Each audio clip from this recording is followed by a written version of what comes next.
The morning sun cast long shadows across the cobblestone plaza of Portland's Pioneer Courthouse Square Farmers Market, one of the city's most beloved weekly gathering spaces. It was the first Saturday of October, and autumn had finally arrived in the Pacific Northwest with crisp air that carried the faint scent of cinnamon from the apple cider stand and fresh bread from the artisan bakery booth. Officer stood at the market's central location, his dark uniform pressed sharply despite the early hour, his badge catching the sunlight as he shifted his weight. Beside him stood Duke, his German shepherd partner of 7 magnificent years, a dog whose reputation throughout the Portland Police Department was nothing short of legendary. Duke wasn't just any police dog. He was a perfectly trained narcotics and tracking specialist, a dog who had been instrumental in over 340 successful drug seizures, 89 arrests of major drug distributors, and the recovery of over $4.2 million in illegal substances throughout the Pacific Northwest. His golden brown coat gleamed with health, maintained by meticulous care and strict exercise routine. Duke's dark eyes were alert, intelligent, carrying the wisdom of a seasoned professional. They complemented each other perfectly, a 38-year-old veteran with 15 years on the force, and Duke, who had the bearing of a dog who had seen more dangerous situations in his 7 years than most humans encountered in a lifetime. Today's community outreach event was routine for them. The Portland Police Bureau believed strongly in positive community relations, and nothing built better relations than bringing Duke to public events. Kids loved him. Adults trusted him. He was the perfect ambassador for the department, scary enough to represent authority, yet gentle enough that a 5-year-old could pet him without flinching. Had done this dozens of times before. He could anticipate the usual sequence. Curious children would approach. Parents would ask permission to let their kids touch Duke, would share information about police work and K-9 training, and Duke would accept the affection with the graceful patience of a dog who understood his role in public relations. The market was unusually crowded that morning. It was the perfect October weather, not too cold, not raining, the kind of day that brought Portland families out in force. Vendors at their booths sold everything from fresh flowers to homemade jams, from locally raised chickens to organic vegetables. The energy was festive, almost celebratory. Families wandered between stalls, children held balloons in their tiny fists, and the aroma of fresh ground coffee mingled with the sweet smell of freshly baked pastries from the nearby bakery stand. Nodded at several neighbors he recognized from previous community events. He was in his element. This was exactly the kind of positive interaction that reminded him why he became a police officer in the first place. A young woman approached with 2 older children and a toddler in hand. Maria Santos was 34 years old, beautiful despite the exhaustion that lined her dark eyes, the kind of tiredness that came from working 2 jobs while raising 3 children alone. She wore blue scrubs under a light jacket. She'd come straight from her nursing shift at Providence Portland Medical Center, hopping to squeeze in a quick market visit before heading home to collapse. Her daughter Emma, just turned 3 the previous month, was held by the hand, her tiny frame seeming fragile compared to the stronger grip of her older siblings. Emma was a shy child by nature, the kind of toddler who needed time to warm up to new people and situations. She had inherited her mother's dark hair and eyes, and a serious expression that made her seem older than her 3 years. She typically preferred to observe before engaging, to watch silently from her mother's leg rather than throw herself into social situations with the abandon of more extroverted toddlers. This cautious nature had always been one of her defining characteristics. Maria often joked that Emma was born an old soul, more interested in observing the world than participating in it. Maria had brought her children to the farmers market specifically to see Duke. Her older children had attended a school assembly where Officer and Duke had been introduced, and they'd come home excited about the cool police dog. Emma hadn't expressed particular interest, but Maria thought it might be good for her shy daughter to have a positive interaction with a large dog, to help build her confidence and reduce what Maria suspected might be early signs of anxiety. She had no idea that this decision, this seemingly innocent choice to visit the farmer's market on this particular Saturday morning, would change her family's life forever. As they approached Officer's station, Duke was entertaining a group of fourth graders who were peppering him with questions. How fast can he run? Has he ever caught a bad guy? Does he like treats? Duke sat patiently, occasionally tilting his head at particularly enthusiastic children, his tail wagging slowly, methodically, in that controlled way that trained dogs have.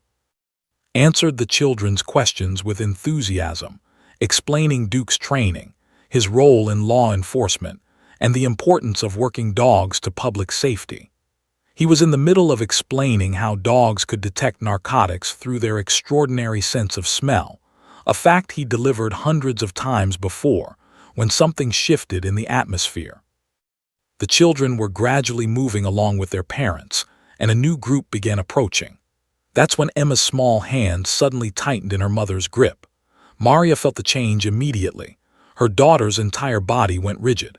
Emma's breathing changed, becoming faster, more shallow.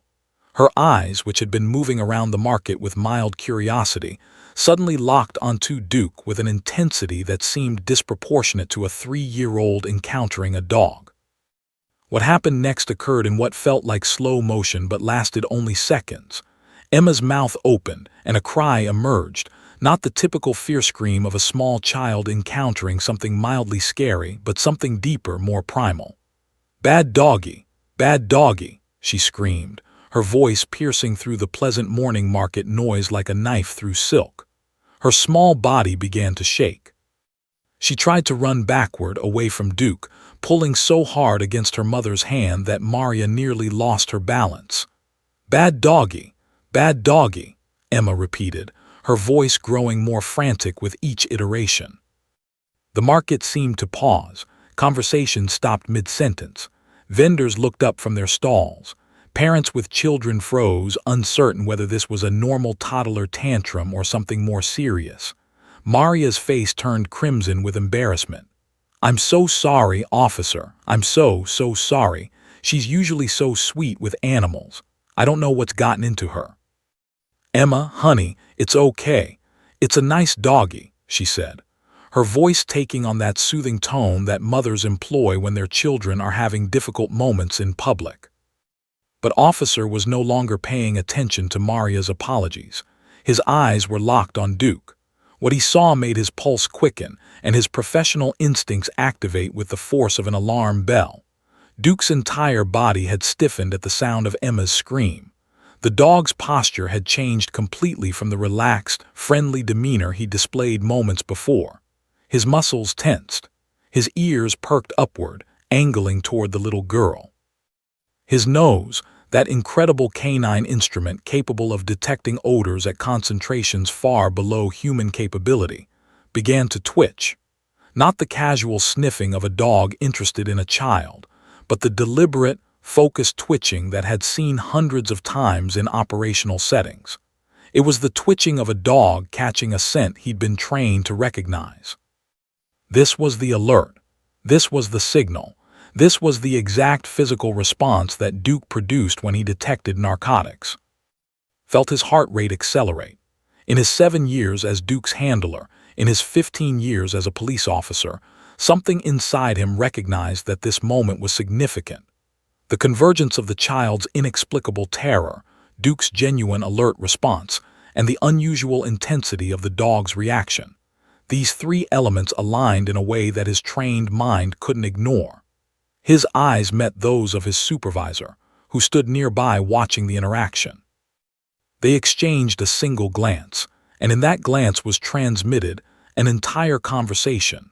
Something is wrong here. Maria Santos felt the exact moment her world tilted off its axis. Emma's grip on her hand tightened to the point of pain, and her daughter's body convulsed with a fear so absolute, so primal, that Maria had never witnessed anything quite like it in her 3 years of motherhood. She had seen Emma cry before. the typical tears of a toddler who dropped her ice cream, or the frustration when toys were taken away. But this was different. This was raw, unfiltered terror. This was a child whose entire nervous system was screaming danger at a volume that seemed impossible to produce from such a small body. "Doggy, bad doggy." Emma's screams grew more frantic, her voice becoming hoarse with the intensity of her distress. Her tiny legs began to flail, her body arching backward as if she could physically distance herself from Duke through sheer force of will. Maria felt the weight of dozens of eyes upon them. Parents with children were staring. Vendors had paused their transactions. Other children were beginning to cry in that sympathetic way that young children do when they sense another child in genuine distress. A woman at the nearby bread stand nudged her companion and pointed. A man with a camera, probably a local blogger or someone documenting the farmer's market, had begun filming. Maria's face burned with the particular shame that comes from having a child behaving badly in public. She was a nurse. She understood child development. She knew that toddlers sometimes had inexplicable reactions to things. But Emma was usually so well-behaved, so manageable, so thoroughly unbothered by most situations. This outburst was shocking in its intensity and utterly unlike her daughter's normal temperament. "I'm so sorry, officer. I'm so sorry," Maria called out, her voice taking on that high-pitched apologetic tone that embarrassed parents use when their children are having meltdowns. "She's usually so sweet with animals. I don't know what's gotten into her. Emma, honey, it's okay. It's a nice doggy. Look, he's friendly. He's not going to hurt you." Maria tried to use her most soothing voice, the same voice she used to calm anxious patients during her nursing shifts. But Emma wasn't listening. Emma was locked in the grip of something stronger than reason, something that had bypassed her rational mind and activated pure, instinctive fear. "Bad doggy, Emma continued to shriek, her small body trembling visibly. Her breathing had become rapid and shallow, almost hyperventilating. Maria noticed her daughter's face was flushing red, her eyes wide with panic. This wasn't normal childhood fear. This was something else entirely, something that sent a small alarm bell ringing in the back of Maria's maternal intuition. Officer remained silent, but his entire demeanor had shifted. His casual, friendly expression, the face of a community police officer enjoying a day at the farmer's market, had been replaced by something more alert, more focused. His eyes had narrowed slightly. His posture, which had been relaxed and open, had straightened subtly. He was in a different mode now, a mode that Maria didn't recognize but her instincts told her was significant. What Maria couldn't see, what she wasn't trained to notice, was what was happening with Duke. The dog's transformation was equally dramatic but in the opposite direction. Where Emma was becoming increasingly agitated, Duke was becoming increasingly still, increasingly focused. The dog's muscles, which moments before had been loose and comfortable, had tightened. His entire body seemed to coil like a spring being slowly compressed. His ears, which had been in their normal position, had angled upward and forward, pointing directly at Emma like satellite dishes tuning into a specific frequency. Most significantly, Duke's nose had begun the distinctive twitching that Officer had come to know intimately over 7 years of partnership. It wasn't the casual sniffing of a dog interested in a child. It was the precise, deliberate twitching of a highly trained narcotics dog who had caught the scent of something in his detection profile. It was the same physical response Duke displayed when they ran operational searches through airports, through traffic stops, through residential neighborhoods. It was the alert. Officer had trained for this response for thousands of hours. He had reinforced it through repetition, through positive reinforcement, through the kind of methodical conditioning that transforms a dog's natural instincts into a tool of law enforcement. He knew Duke's alerts the way a pianist knows individual notes, the way a master chef knows the exact taste of a perfectly balanced dish. There was no ambiguity in what he was witnessing. Duke was alerting. Duke had detected something. But to what? And why was a 3-year-old girl reacting with such terror? Made a subtle gesture to his supervisor, Detective Sarah Williams, who had been standing nearby watching the interaction. Sarah was a 20-year veteran of the Portland Police Department, a woman who had seen almost everything and was impressed by very little. But when their eyes met, saw the same recognition he felt, the same understanding that something unusual was happening here, something that demanded attention and careful consideration. Maria, noticing the shift in the officer's demeanor, felt her stomach drop. She had a sudden, irrational panic that they suspected her of something: drug use, child abuse. Her mind raced through the possibilities. She worked double shifts as a nurse. She was scrupulous about her children's welfare. She lived in a modest but clean apartment. She had no criminal record. What could they possibly think? "Officer, I don't understand what's happening," Maria said, her voice no longer apologetic but tinged with defensiveness. "She's just scared of the dog for some reason. I'm sorry she's being loud.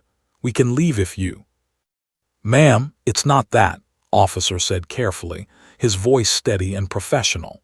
He had conducted hundreds of community interactions, and he knew how to navigate the delicate space between concern and accusation.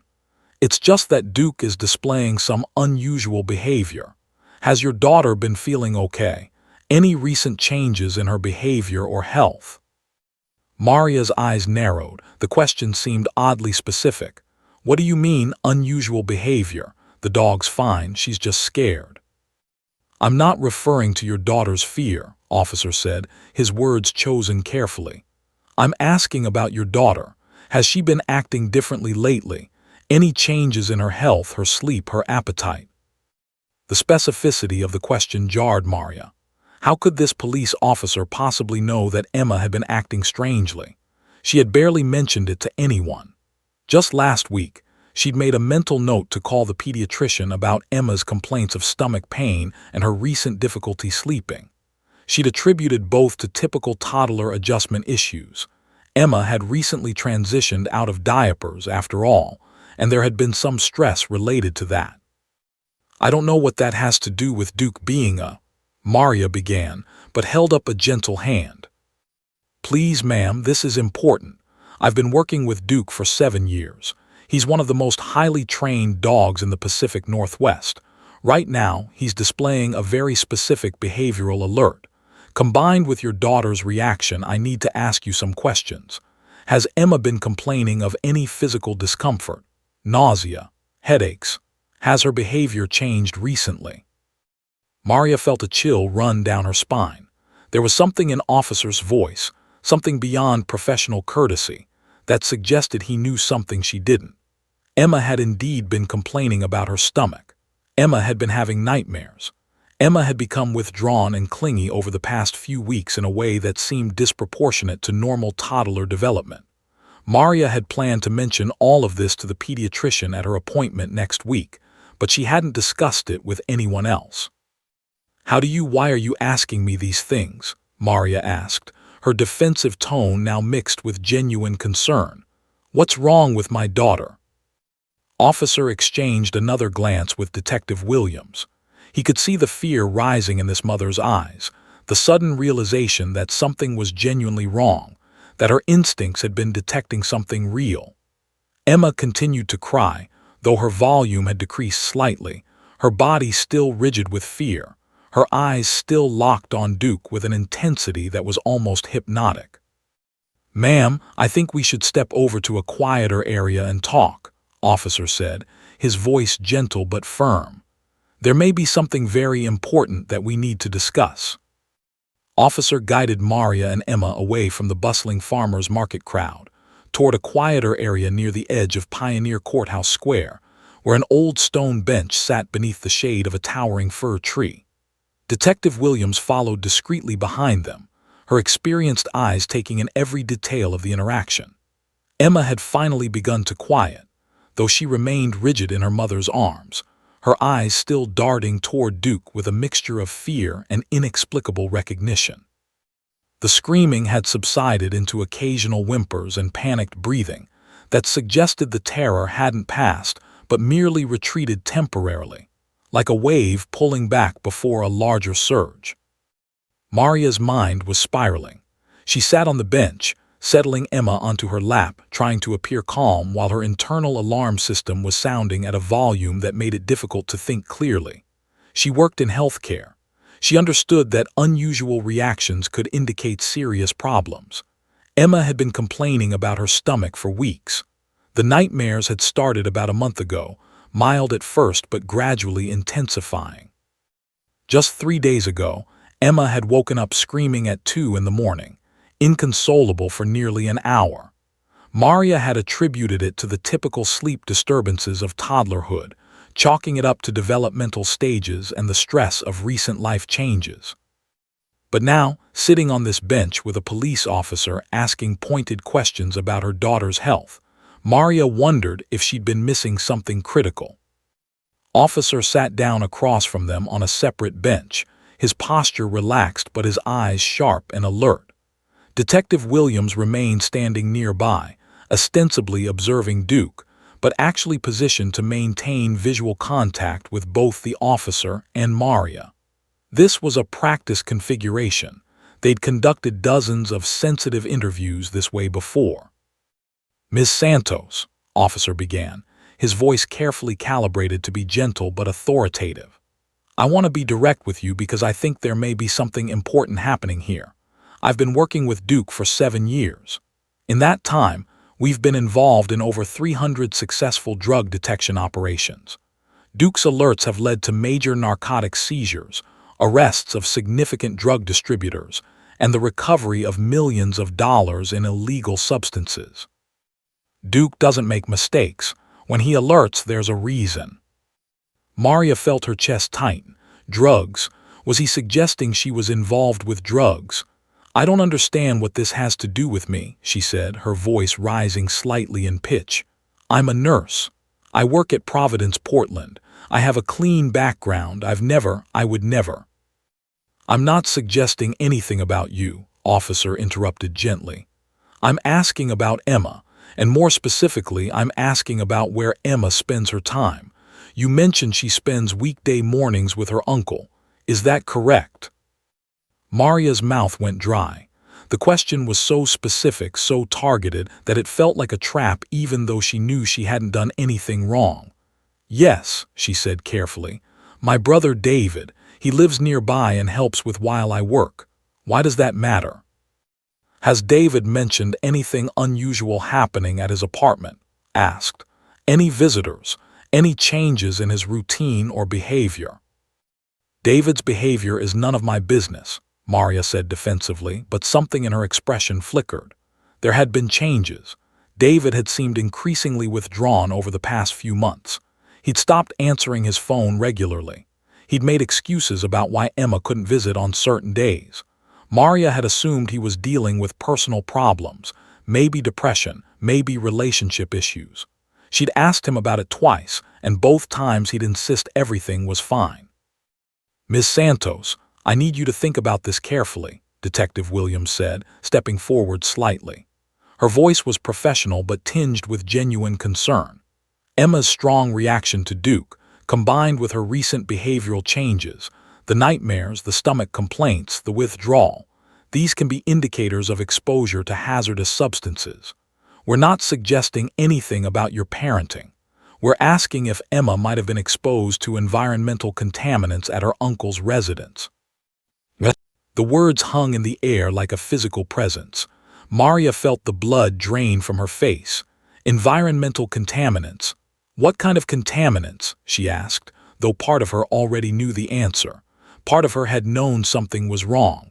Part of her maternal intuition had been screaming at her for weeks. Officer chose his words carefully. "The most common environmental contaminant that triggers Duke's alert is methamphetamine residue. When a drug lab operates, or when drugs are manufactured or repackaged in a residence, chemical residue permeates the air and settles on surfaces. Children, especially very young children, are more sensitive to these chemicals. Their smaller bodies, their developing lungs, their proximity to surfaces where residue accumulates, all of these factors make them more vulnerable. A child exposed to this kind of environment might experience exactly what Emma is experiencing: nausea, sleep disturbances, anxiety, and often an inexplicable fear or aversion response to things associated with the contamination. Maria stood up abruptly, unable to sit still with the weight of this information pressing down on her. Emma clung to her neck, whimpering softly. No, David wouldn't, he couldn't. But even as she said it, her voice lacked conviction. She thought about the times David had asked her not to visit, the specific days he said Emma couldn't come, the way he'd suddenly seemed to have more money, driving a nicer car, buying expensive clothes. She'd noticed these things peripherally, filed them away in the back of her mind without really examining them because she was too tired, working too many hours, stretched too thin to really pay attention. When was the last time Emma was at David's apartment? Detective Williams asked, her tone not unkind but professionally persistent. Maria's mind raced through the calendar. Thursday, she said. Last Thursday. She was there for about 6 hours while I worked a shift at the hospital. Officer checked his watch. It was Saturday morning. 3 days.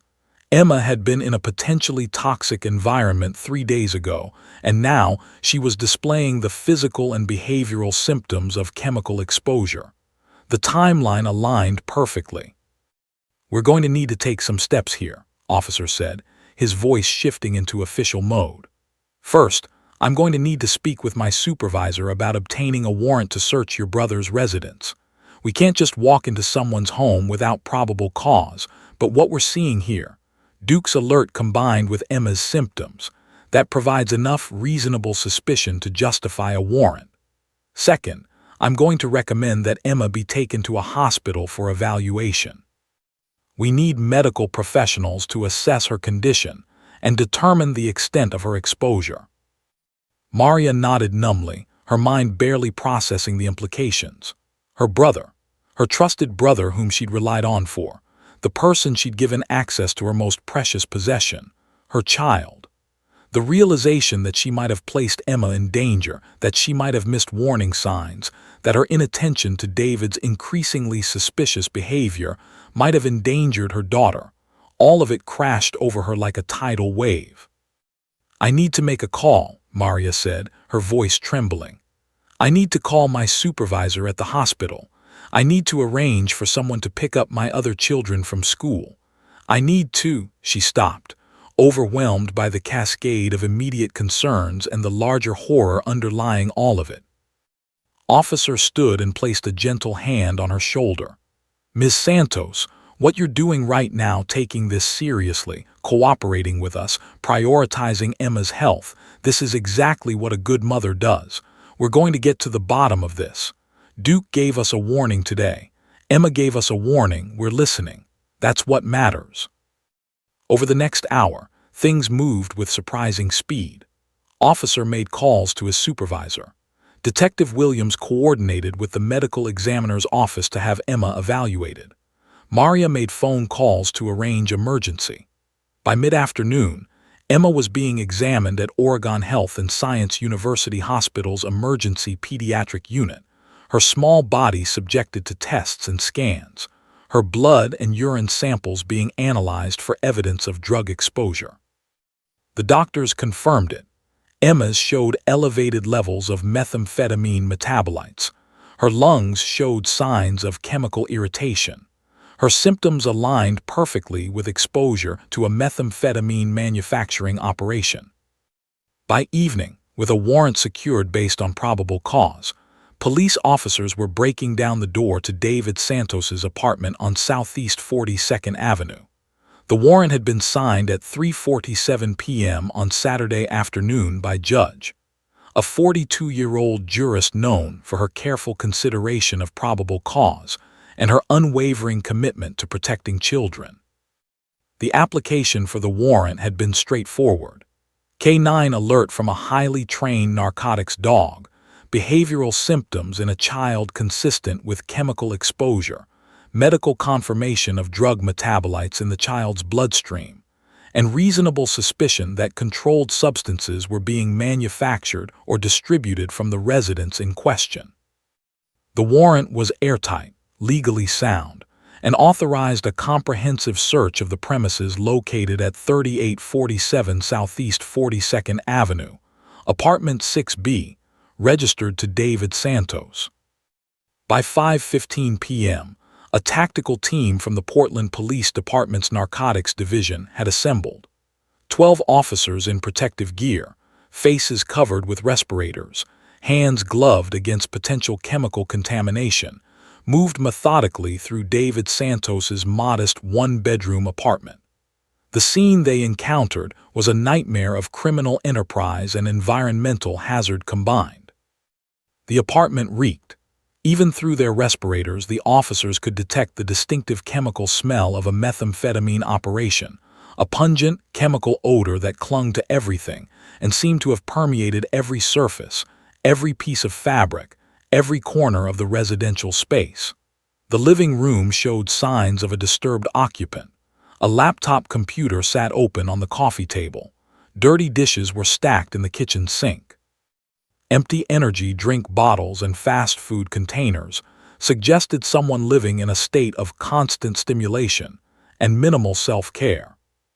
But it was the bedroom where the real evidence waited. Detective Sarah Williams led the search team into the back bedroom. The space was sparse, a mattress on the floor, some clothing tossed in corners, a window with blackout curtains. But what caught her attention immediately was the closet. The closet door hung slightly ajar, and even from across the room, she could see something that shouldn't be there. Using a flashlight, she illuminated the interior and whistled softly, the kind of low, controlled whistle that conveyed serious concern to the other officers present. The back wall of the closet had been modified. Carefully, with obvious attention to concealment, David Santos had constructed a false wall using plywood and drywall compound. The workmanship was amateur but effective. If someone didn't look very carefully, they might not notice the subtle seams and inconsistencies that indicated the wall was not original to the apartment. Behind that false wall, the search team would find their jackpot. It took 15 minutes to carefully remove the false wall without disturbing potential evidence or triggering any booby traps. Methamphetamine laboratories were sometimes rigged with explosives to prevent law enforcement seizures. But this one wasn't. Behind the false wall sat containers of chemicals, scales, bags of white powder, packaging materials, and approximately 3 pounds of finished methamphetamine in various stages of preparation and packaging. There was also $23,400 in cash, neatly organized and banded. The chemical residue on every surface tested positive for methamphetamine. The contamination levels were extraordinarily high, far exceeding safe exposure thresholds even for adults, and catastrophically dangerous for a child. The toxicology reports would later reveal that Emma's exposure had been severe enough to cause measurable damage, though thankfully not permanent given its relatively short duration. Photographs were taken, evidence was carefully collected, and chain of custody documentation was meticulous. Every legal requirement was satisfied with precision. By 6:30 p.m., the evidence had been transported to the police evidence facility, and a warrant for David Santos's arrest had been issued. David himself was picked up at 7:45 p.m. at a convenience store on Southeast Division Street. He was sitting on the curb outside the store, apparently waiting for someone. Officer Michael approached him carefully, reading him his rights as he placed handcuffs on the thin, malnourished-looking man who bore a disturbing resemblance to Maria Santos.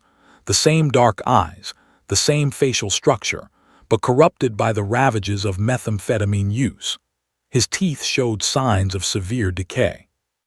His skin was marked by sores and blemishes. His hair was unkempt and matted. He looked 10 years older than his actual age of 28. David Santos, you're under arrest for manufacturing methamphetamine, possession with intent to distribute controlled substances, and child endangerment, officer recited, his voice professional and clinical. David offered no resistance. He simply nodded, as if he'd been expecting this moment for a while and almost felt relieved when it finally arrived. At the police station, David was processed through the system. He was photographed, fingerprinted, had his personal items, and was placed in an interrogation room with a detective and a lawyer appointed by the public defender's office. The interrogation lasted 4 hours.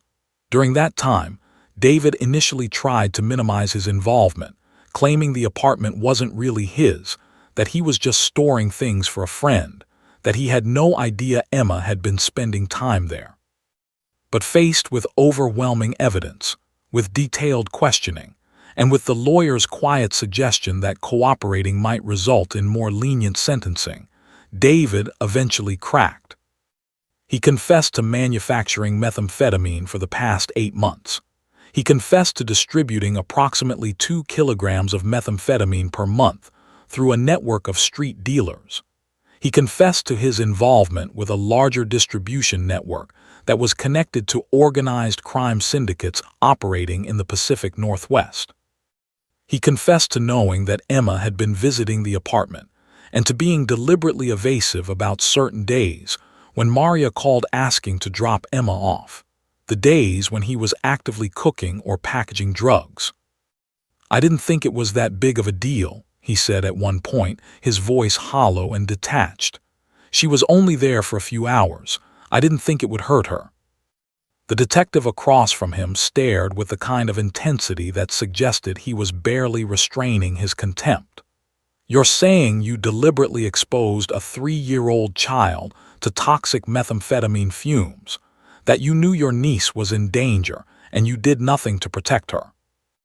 David looked down at his hands, which were shaking slightly. "I was going to clean the place up," he said weakly. "I was going to stop. I was planning to get out. I just needed a little more time." Meanwhile, at Oregon Health and Science University Hospital, Maria sat in a waiting room while Emma underwent a comprehensive medical evaluation. She'd called her ex-husband, who had been relatively absent from their children's lives for the past 2 years. He came to the hospital immediately, his usual casual demeanor replaced by genuine concern. "What happened?" he asked, his voice tight with worry. Maria explained everything: the farmer's market, officer and Duke, the realization about David, the hospital visit. As she spoke, her ex-husband's face transformed from shock to anger to something else entirely. A protective rage directed at David, at himself for not being more present, at Maria for trusting her brother with their child. "The doctors think she's going to be okay," Maria said, her voice trembling with the emotional exhaustion of the day. "The exposure was significant but short-term. They want to keep her for observation, run some additional tests to establish a baseline, and then follow up with regular pediatric evaluations for the next year to monitor for any delayed effects." By 11:00 p.m., the entire Portland Police Department's narcotics division was buzzing with the scope of what they'd uncovered. What had started as an unusual K-9 alert at a farmer's market had unraveled into a significant methamphetamine distribution operation with connections to larger criminal networks. David Santos's contacts and associates were being identified, tracked, and monitored. Warrants for additional searches were being prepared. But for Officer, sitting in the police station staff room with Duke resting at his feet, the focus remained on Emma, the child who had been exposed to poison because of her uncle's choices, the child who had screamed at Duke because her instincts recognized danger, the child whose fear had triggered an investigation that potentially prevented even greater harm. Reached down and stroked Duke's ear. "You did good today, buddy," he said quietly. "You did real good." Duke's tail thumped twice against the floor, a subtle acknowledgement from a dog who understood on some level that his work today had mattered in ways that extended far beyond his normal operational scope. The holding cell at the Portland Police Bureau's Central Precinct was a stark, institutional space. Concrete walls painted a faded institutional gray, a metal bench bolted to the floor, a toilet in the corner with no privacy barrier, a single overhead light that burned constantly. David Santos sat on the bench with his head in his hands, the weight of his choices finally beginning to press down on him with crushing force. He'd been arrested before, twice for drug possession when he was younger, but this was different. This wasn't a misdemeanor or a minor felony. This was manufacturing. This was distribution. This was child endangerment. The charges being prepared against him read like an indictment of his entire existence. Manufacturing methamphetamine, ORS 475C097. A Measure 11 felony carrying a mandatory minimum of 10 years imprisonment. Possession with intent to distribute, ORS 475C097. Another Measure 11 felony. And child endangerment in the first degree, ORS 163.665, which had been added based on the specific circumstances of Emma's exposure. The prosecutor's office was treating the case with the seriousness it deserved. The charges collectively could result in a sentence of 15 to 20 years, possibly more depending on David's criminal history and the details of his involvement with larger criminal networks. At 11:30 p.m. Saturday night, David was informed he would be held without bail pending a Monday morning bail hearing. The public defender's office had assigned him an attorney, a competent but exhausted-looking woman named Jennifer Morales who had conducted hundreds of these cases. She'd spent 30 minutes with David explaining his options, his rights, and the gravity of his situation. "The evidence is overwhelming," she told him plainly. "The confession helps us negotiate, but it doesn't change the fundamental reality that you've committed serious crimes. We can hope for leniency, but we need to be realistic about the likely outcome."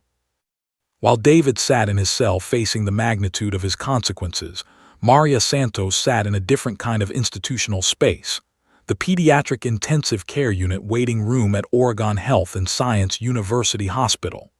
The room was designed to be comforting, soft lighting, comfortable chairs, a television playing quietly in the corner, a small kitchenette with coffee and tea, but it failed utterly in its mission. Nothing could make this comfortable. Nothing could ease the particular agony of a parent waiting for medical professionals to confirm whether their child would be okay. Emma was undergoing her 4th round of blood tests. The initial results had been alarming enough to prompt comprehensive evaluation. The toxicology screens revealed methamphetamine metabolites in her blood, urine, and hair samples. The chest X-rays showed signs of chemical irritation in her respiratory system. The neurological exam revealed consistent with exposure to central nervous system stimulants. Every test added another layer of confirmation that Emma had been poisoned, slowly, insidiously poisoned by the chemical fumes emanating from her uncle's drug operation. Maria's ex-husband sat beside her, his usual swagger and casual demeanor completely absent, had been a mediocre presence in their children's lives, showing up sporadically, sometimes remembering to call on birthdays, sometimes forgetting. He'd been a good-looking man once, but his 30s had not been kind to him. His jaw had softened, his hairline had receded, and his typical attitude of charming negligence now seemed pathetic and contemptible. But sitting in this waiting room, watching his youngest daughter undergo testing for drug exposure, was transformed. Guilt etched itself across his features. He kept saying the same thing over and over. "I should have been here. I should have been more involved. Maybe if I'd been around, you wouldn't have had to rely so heavily on David." "This is not your fault," Maria said, though her voice lacked conviction. She was too exhausted, too terrified, too consumed by her own guilt to properly comfort anyone else. The reality of her choices was crashing down on her with devastating force. She had worked 2 jobs. She had sacrificed sleep and social life and personal wellness to provide for her children. She had believed she was making the responsible choice by accepting David's help with. And in doing so, she had placed her most vulnerable child in direct contact with a methamphetamine operation. The pediatrician, Dr. Michael, emerged from Emma's examination room at 12:47 a.m.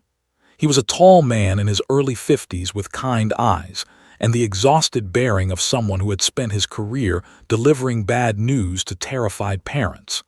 He sat down across from Maria, and his expression suggested the news wasn't catastrophic, but wasn't entirely good either. Emma's condition is stable, he began, and Maria felt some of the tension in her chest release slightly. The acute symptoms, the vomiting, the agitation, the respiratory distress, these are responding well to supportive care. We're giving her fluids, monitoring her vitals, and she's already showing signs of improvement. Her oxygen saturation is back to normal, and her heart rate has stabilized. But, Maria prompted, hearing the unspoken qualifier in his voice. But we need to be realistic about the long-term implications, Doctor continued.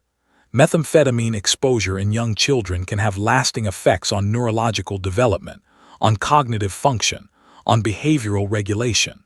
We're going to need to do comprehensive developmental screening over the next year. We'll need regular follow-up appointments. Some children show significant delays that require intervention. Others recover with minimal long-term effects. Right now, at this point in time, we can't predict which category Emma will fall into. The words hung in the air like a sentence being passed down. Emma's future was uncertain. Her development was in question. Her potential, something that Maria had taken for granted as a parent, was now a question mark rather than a given. "What are the chances she'll be okay?" asked, his voice rough with emotion. "I can't give you a percentage," Doctor said honestly. "What I can tell you is that Emma's exposure was significant but relatively short-term, a matter of weeks rather than months or years. I can tell you that she's showing good resilience already. I can tell you that with appropriate monitoring and intervention, children often recover well from this kind of exposure. But I cannot promise you that she'll emerge from this completely unscathed." Maria felt tears beginning to flow, first slowly and then in increasing volume. She'd been holding it together through the farmer's market incident, through the revelation about David, through the hospital admission and the tests.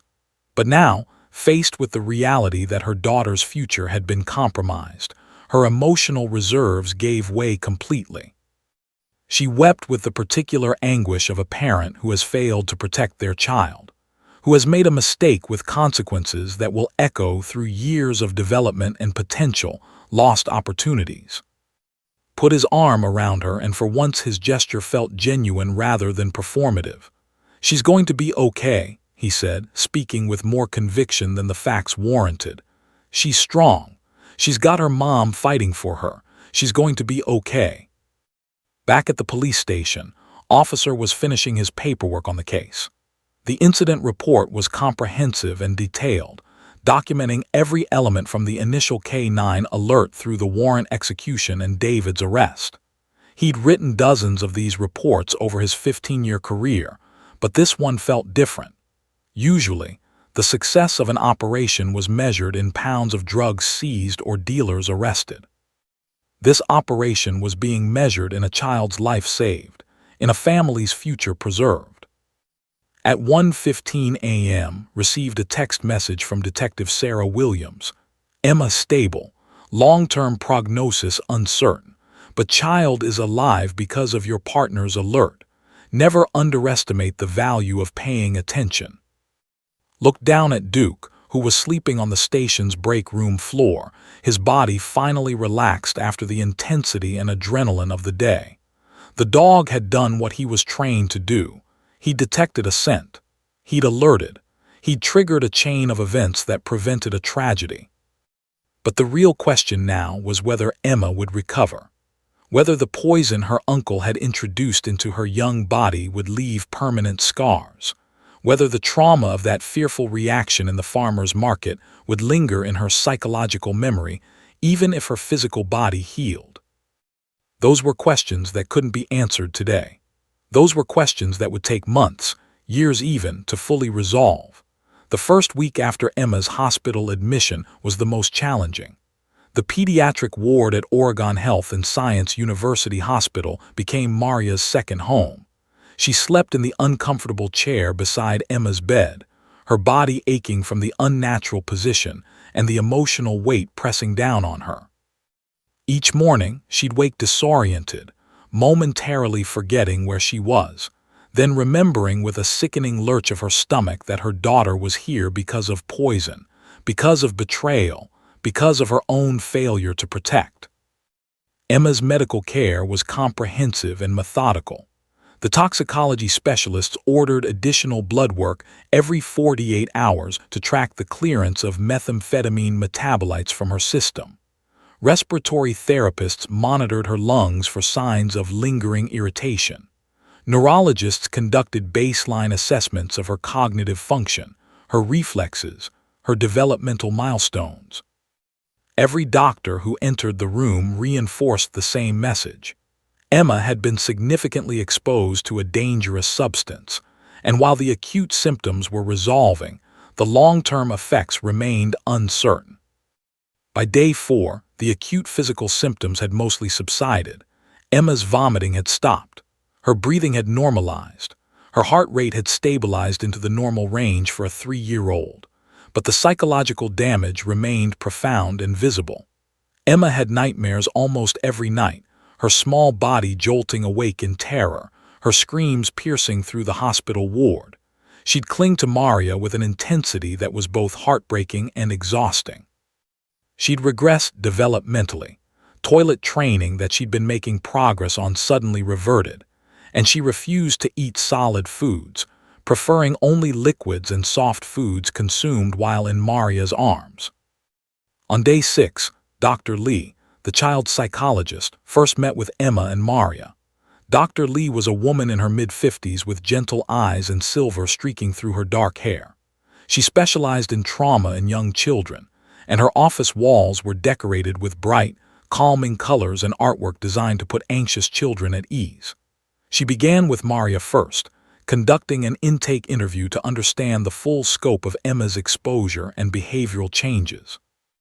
"What you're describing is completely consistent with trauma response in a young child," Dr. Lee explained.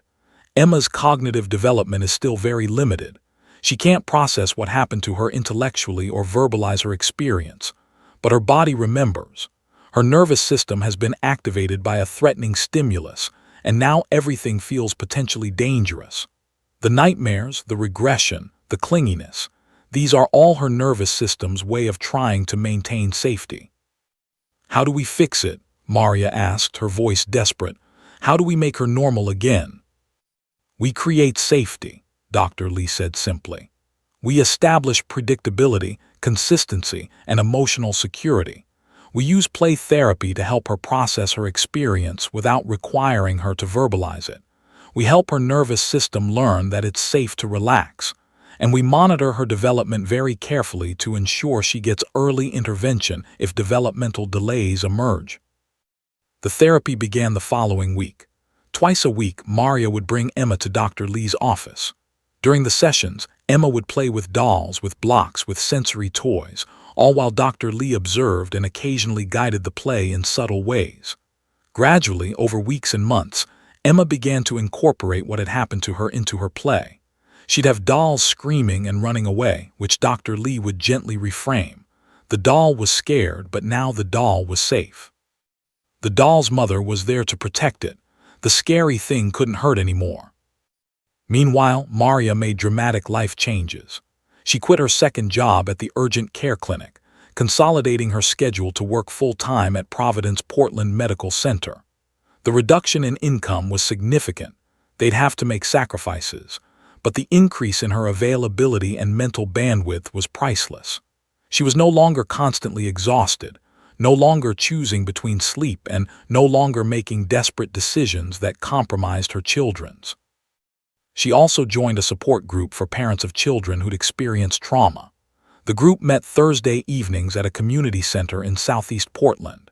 It was there that Maria met other mothers and fathers whose children had experienced various forms of trauma, abuse, accidents, witnessing violence.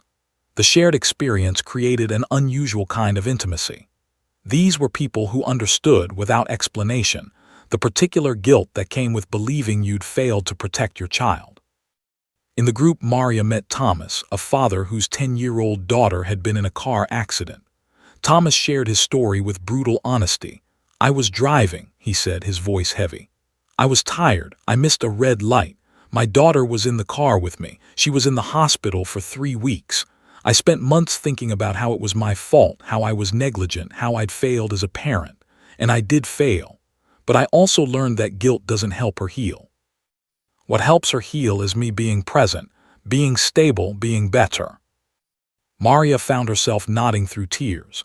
Thomas was describing exactly what she was learning through her own painful process. Yes, she had made mistakes. Yes, she had failed to protect Emma from danger that had been hiding in plain sight. But dwelling in that guilt, allowing it to consume her, didn't help Emma recover. What helped Emma was a mother who was fully present, who had restructured her life to prioritize her daughters, who was committed to whatever intervention and support Emma needed. By month 3 of therapy, measurable changes were visible. Emma was sleeping better. The nightmares came less frequently. She'd stopped having accidents during the day. She was beginning to eat more varied foods. Most importantly, she was laughing again.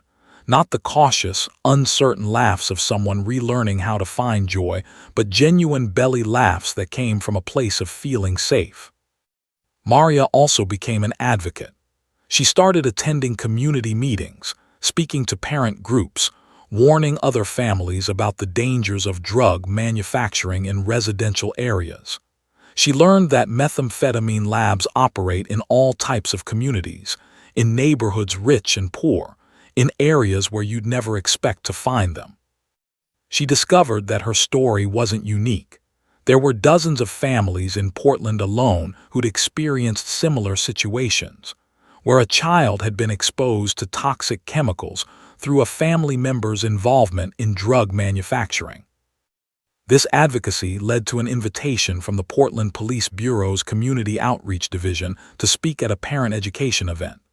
Maria was nervous about public speaking, but she felt obligated to share her story.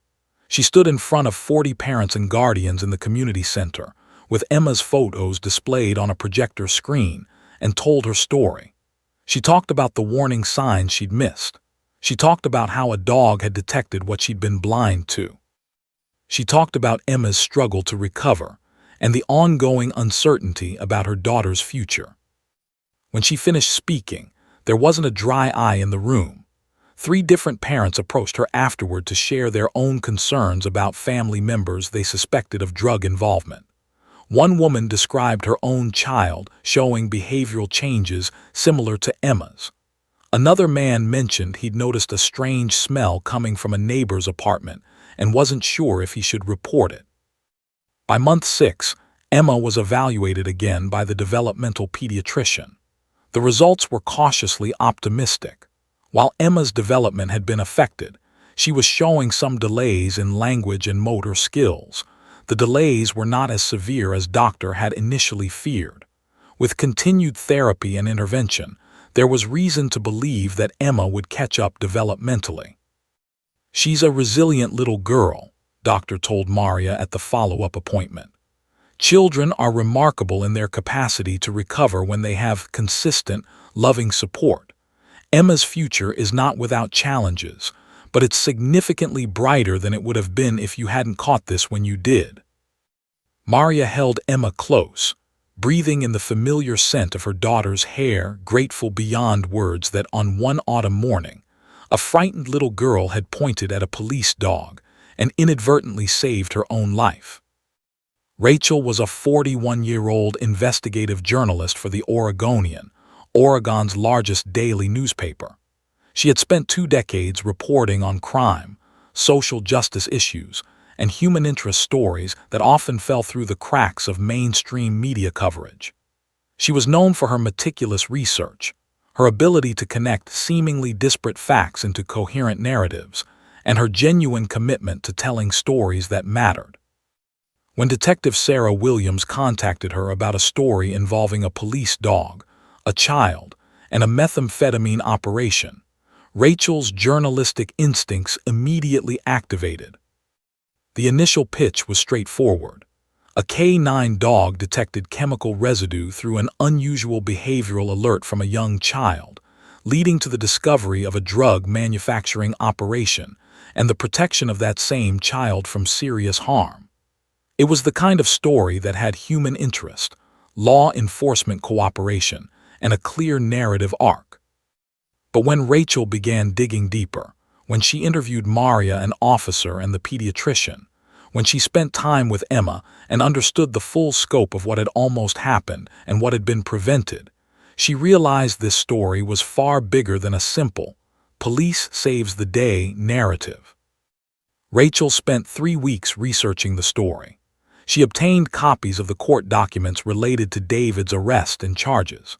She interviewed Child Protective Services officials about the prevalence of drug manufacturing in residential areas and the dangers posed to children. She spoke with medical professionals about the long-term effects of methamphetamine exposure on young children. She consulted with chemists who explained the persistent nature of methamphetamine residue and how it could accumulate to dangerous levels in poorly ventilated spaces. She painted a comprehensive picture of a systemic problem that extended far beyond one family's tragedy.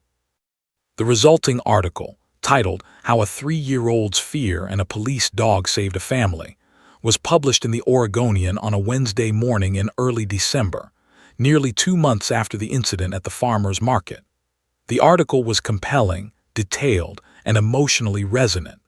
It opened with the vivid scene of Emma screaming at the farmer's market, Duke's alert response, and officers' immediate recognition that something was profoundly wrong. It walked readers through the investigation, the discovery of the methamphetamine lab, and Emma's subsequent hospitalization. But most importantly, it highlighted the larger issue: how many other children might be at risk from similar exposures? How many families might not have a police dog to alert them? How many cases went undiscovered until serious harm had occurred? The article was picked up by the Associated Press wire service and distributed nationally. Within 48 hours, national news outlets were calling the Portland Police Bureau requesting interviews. By the following Monday, Officer and Duke had been invited to appear on Good Morning America. The Today Show wanted an exclusive interview with Maria and Emma. Local news stations in Portland were doing multiple segments on the story. The combination of compelling human interest, animal heroism, and social justice resonated deeply with media outlets across the country. Officer was initially reluctant about the media attention. He was a police officer, not a celebrity. He worked with Duke because they were partners, because it was his job, because it mattered. He didn't seek recognition or public accolades.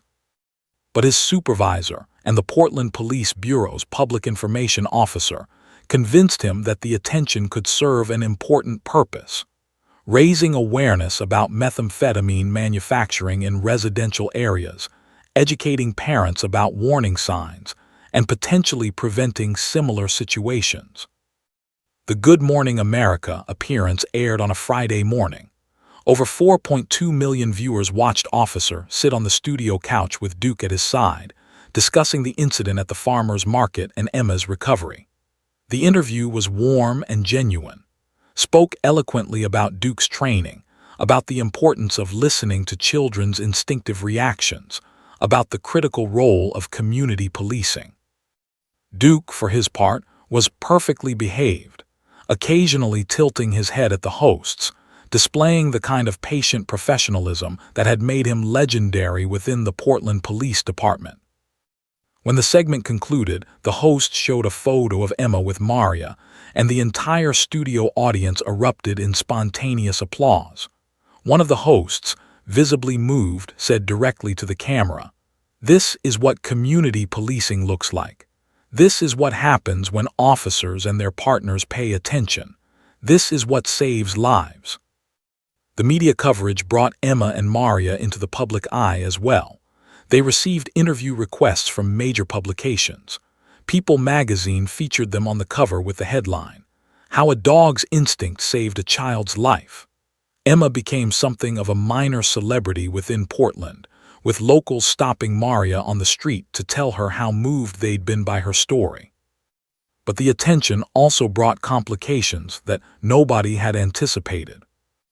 David's public defender, Jennifer Morales, filed motions to suppress the search warrant based on the argument that the initial investigation was based on constitutionally questionable grounds.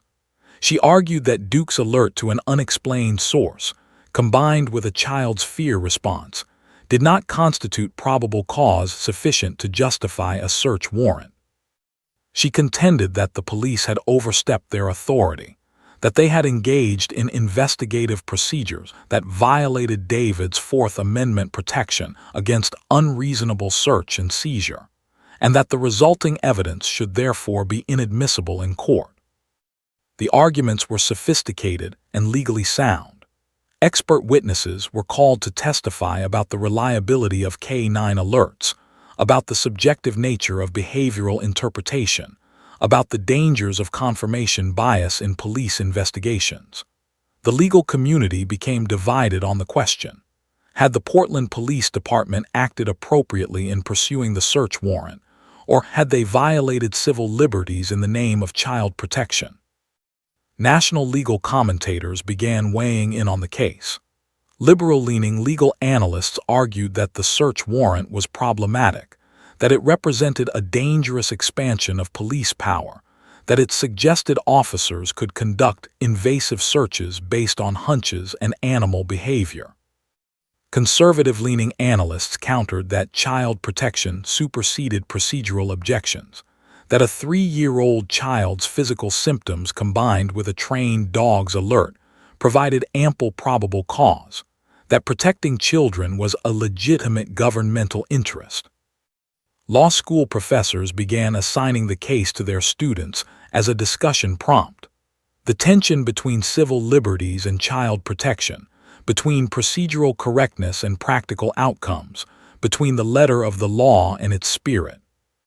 Maria found herself at the center of an unexpected controversy. She was no longer simply the grateful mother whose daughter had been saved. She was now a political symbol. Conservative groups held her up as an example of why police needed broad authority to investigate suspected crimes. Liberal groups argued that her case actually demonstrated the dangers of police overreach and the vulnerability of poor families to invasive government action. Maria hated the politics of it. She wanted to scream at all of them. My daughter was poisoned. I don't care about legal theory. My daughter was suffering and someone saved her. She grew exhausted by the requests for comment, by the expectation that she would take sides in a legal and political debate she'd never signed up for. Officer experienced similar complications. He was lauded as a hero by law enforcement agencies nationwide, but he was also criticized by civil liberties organizations who worried that his case would be used to justify questionable investigative practices. He gave interviews where he tried to explain that he'd simply been doing his job, that he'd followed proper procedures, that he respected the legal system even as he continued to believe his initial instincts had been correct. The court case dragged on for months. Motions and countermotions were filed. Oral arguments were scheduled and rescheduled. By spring, nearly a year after the initial incident at the farmers' market, the legal status of the case remained uncertain. David sat in jail awaiting trial, the charges against him not yet resolved, the evidence that would convict him potentially subject to exclusion based on procedural concerns that had nothing to do with his guilt or innocence. Maria, attempting to navigate this unexpected legal minefield, hired her own attorney, a criminal justice reform lawyer named Robert, no relation to Officer, who shared her concerns about the broader implications of the case. Together, they worked to ensure that Emma's voice remained heard in the proceedings, that the focus remained on the child who had been harmed rather than on abstract legal principles. It was during a particularly contentious legal hearing in March, 7 months after the initial incident, that judge would ultimately make a ruling that would determine not only David's fate, but also set a precedent for how future cases balancing child protection against procedural concerns would be handled. The courtroom of judge on the 4th floor of the county courthouse was packed to capacity on March 21st, nearly 8 months after the incident at the farmers' market. The gallery was filled with journalists, interested members of the legal community, police officers in uniform, and ordinary citizens who had been moved by the case's extensive media coverage. Maria sat in the front row with and her other children. David sat at the defense table beside Jennifer Morales, his appearance noticeably deteriorated after months of incarceration. He was thinner, his skin pallid, his Orange County Jail uniform hanging loosely on his frame. Judge was a woman known for her careful consideration of complex legal questions, her respect for constitutional principles, and her unwavering commitment to protecting society's most vulnerable members, particularly children. She was 63 years old, appointed to the bench 15 years earlier, and had presided over hundreds of criminal cases. She did not take lightly the question before her, whether the search warrant that had led to David's arrest violated his constitutional rights. She began her ruling by acknowledging the legitimate legal concerns raised by the defense. "This court recognizes," Judge said from the bench, her voice steady and authoritative, "that Fourth Amendment protections are fundamental to our system of justice.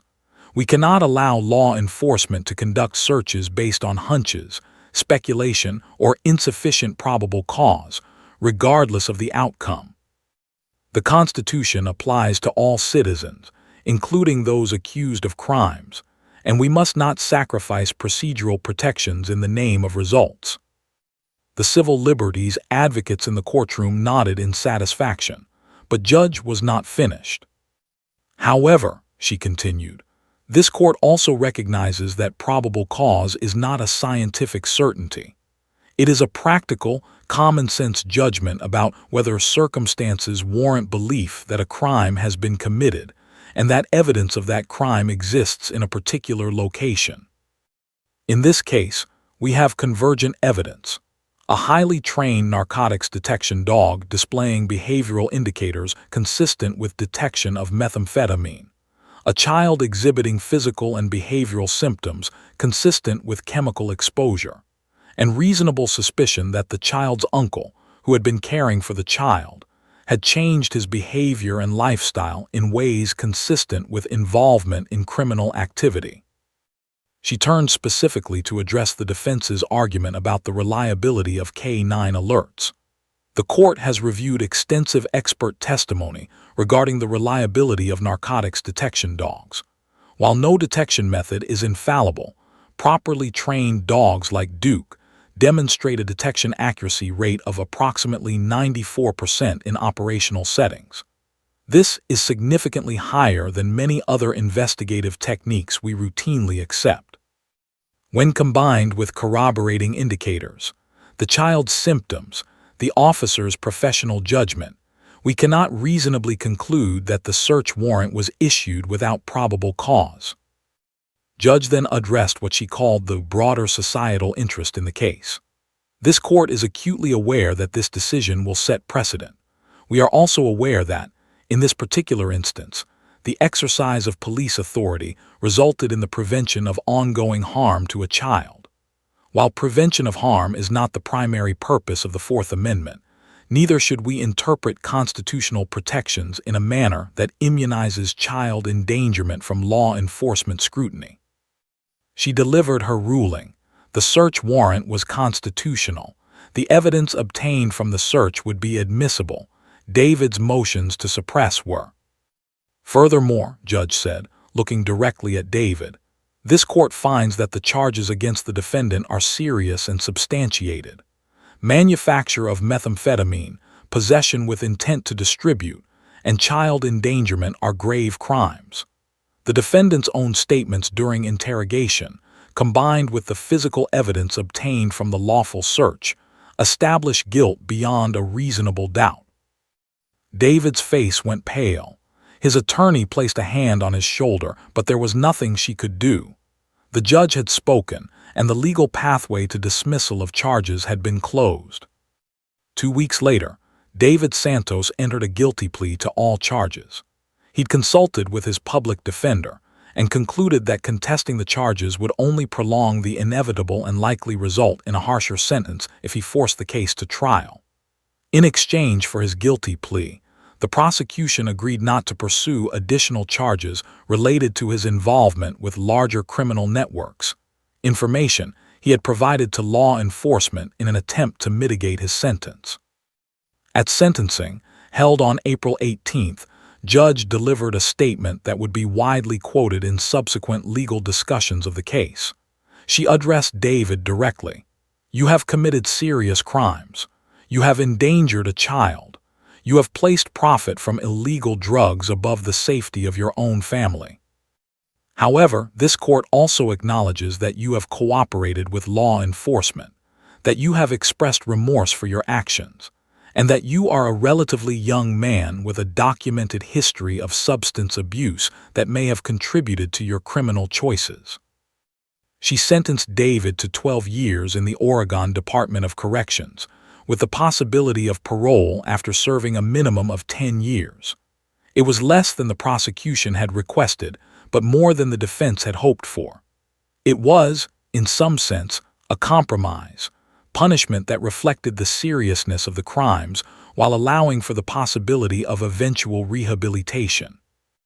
Maria sat in the gallery listening to the sentence and felt a complex mixture of emotions. Justice had been served, but it didn't erase what had happened. It didn't guarantee that Emma would fully recover. It didn't undo the trauma. It simply meant that David would spend the next decade of his life in prison, removed from society, paying the debt to the legal system for his crimes. In the months following the trial, the Portland Police Department implemented new training protocols for K-9 handlers. The case became a teaching tool in law enforcement academies nationwide, presented as an example of how systematic attention to behavioral cues from children and animals could contribute to child protection.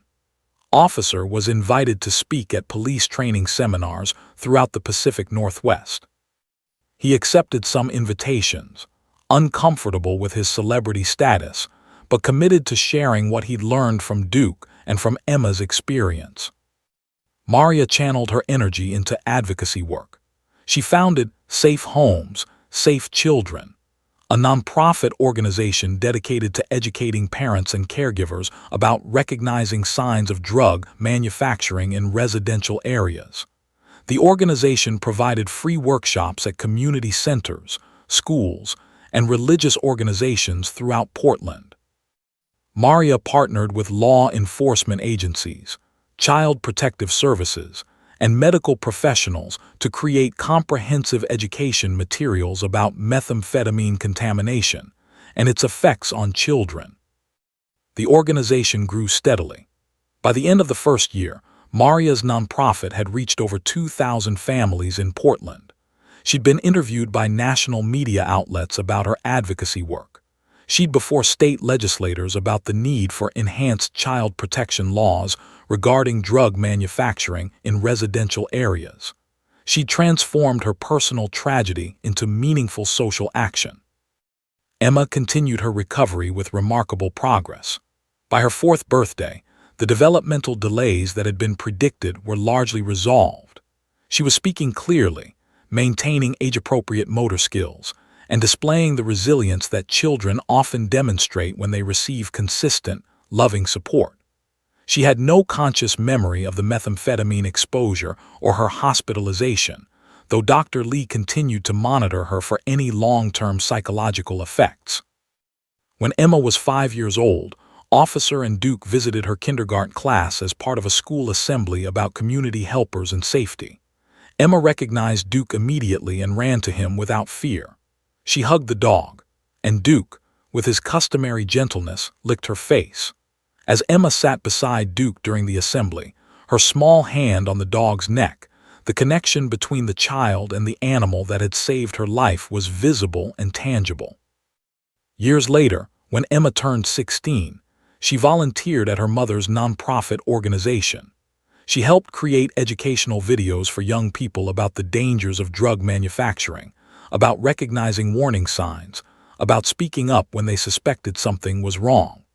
She spoke at school assemblies about her own experience, not to shock or traumatize her audience, but to empower young people to trust their instincts and to understand that even children's voices matter. Officer remained a dedicated police officer for another 8 years after the incident at the farmer's market, until he retired at age 46. Duke retired with him, spending his final years as a beloved pet in his home, a dog who had lived a life of purpose and meaning. When Duke passed away at age 13, Officer released a statement to the media. Duke taught me more about attention, dedication, and the importance of listening than I learned from any person or any textbook. He changed a child's life. He changed my life. He changed the lives of everyone who heard this story. The case became a defining moment in Portland police history, an example of how ordinary police work, combined with careful attention to unusual indicators, could prevent tragedy. It demonstrated the power of listening to children's instincts, of trusting professional judgment, and of recognizing that sometimes the most important breakthroughs come not from sophisticated investigative techniques, but from basic human attentiveness to the world around us. Maria often reflected on that autumn morning at the farmer's market, on the moment when Emma had pointed at Duke and screamed, on the split-second decision by Officer to pay attention, on the chain of events that had unfolded from that single moment of recognition. She understood with absolute clarity that if any one of those elements had been different, if Emma hadn't been there that day, if Officer hadn't understood Duke's alert, if the police department hadn't acted decisively, everything would have been different. Emma would likely have continued to deteriorate, her exposure continuing, her development compromised, her childhood stolen by her uncle's criminal choices. Instead, Emma grew into a strong, resilient young woman who understood that sometimes the most ordinary moments contain extraordinary significance, and that paying attention, truly listening to what the people we love are trying to tell us, could mean the difference between tragedy and triumph. The end.